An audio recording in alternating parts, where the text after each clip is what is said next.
కొరింథీయులకు రాసిన మొదటి పత్రిక 10వ అధ్యాయం. సహోదరులారా, ఈ సంగతి మీకు తెలియకుండుట నాకిష్టము లేదు. అదేదనగా, మన పితరులందరూ మేఘము క్రింద నుండిరి. వారందరూ సముద్రములో నడిచిపోయిరి. అందరూ మోషేను బట్టి మేఘములోను సముద్రములోను బాప్తిస్మము పొందిరి. అందరూ ఆత్మ సంబంధమైన ఒకే ఆహారమును భుజించిరి. అందరూ ఆత్మ సంబంధమైన ఒకే పానీయమును పానము చేసిరి. ఏలయనగా తమ్మును వెంబడించిన ఆత్మ సంబంధమైన బండలోనిది త్రాగిరి.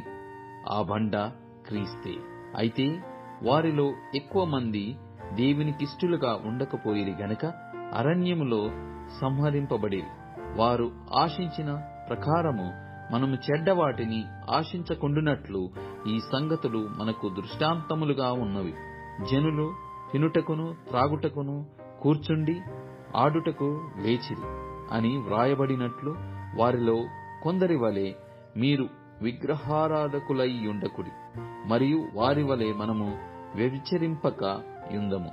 వారిలో కొందరు వ్యభిచరించి నందున ఒక్క దినముననే 23,000 మంది కూలిరి. మనము ప్రభువును శోధింపక యుందము. వారిలో కొందరు శోధించి సర్పముల వలన నశించిరి. మీరు సనుగుకుడి. వారిలో కొందరు సణిగి సంహారకుని చేత నశించిరి.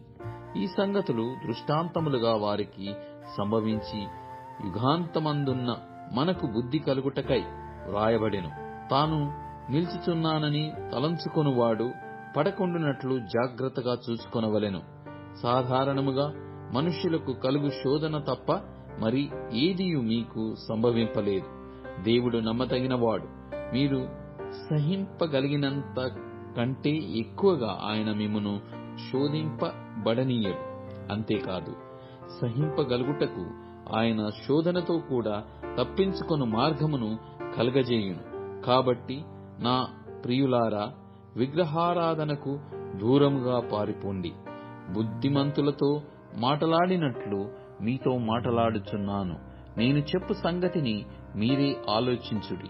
మనము దీవించు ఆశీర్వచనపు పాత్రలోనిది త్రాగుట క్రీస్తు రక్తములో పాలు పుచ్చుకొనుటయే గదా. మనము విరుచు రొట్టె తినుట క్రీస్తు శరీరములో పాలు పుచ్చుకొనుటయే గదా. మనమందరము ఆ ఒకటే రొట్టెలో పాలు పుచ్చుకొనుచున్నాము.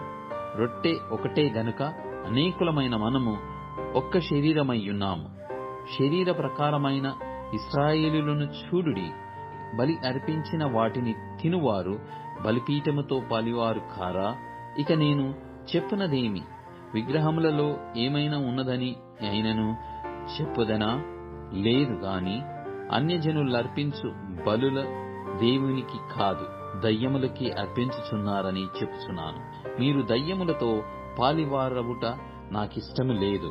మీరు ప్రభువు పాత్రలోనిది దయ్యముల పాత్రలోనిది కూడా త్రాగనేరరు.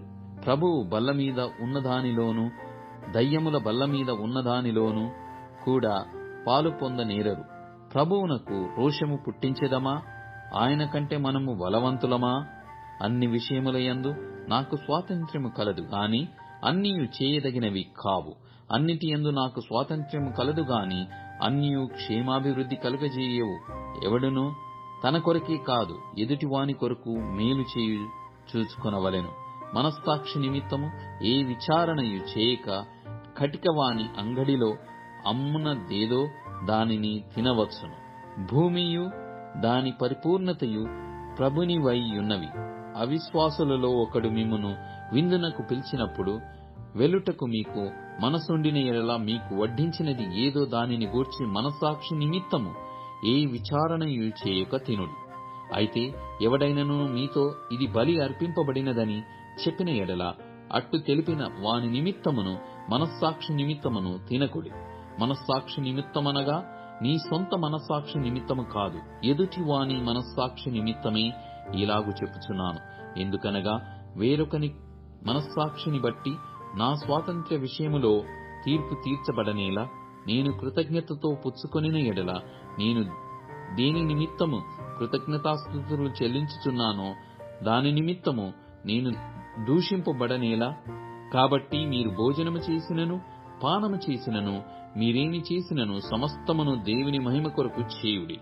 యూదులకైనను గ్రీసు దేశస్థులకైనను దేవుని సంఘమునకైనను అభ్యంతరము కలుగజేయకుడి. ఈలాగు నేను కూడా స్వప్రయోజనమును కోరక అనేకులు రక్షింపబడవలెనని వారి ప్రయోజనమును కోరుచు అన్ని విషయములలో అందరినీ సంతోషపెట్టుచున్నాను.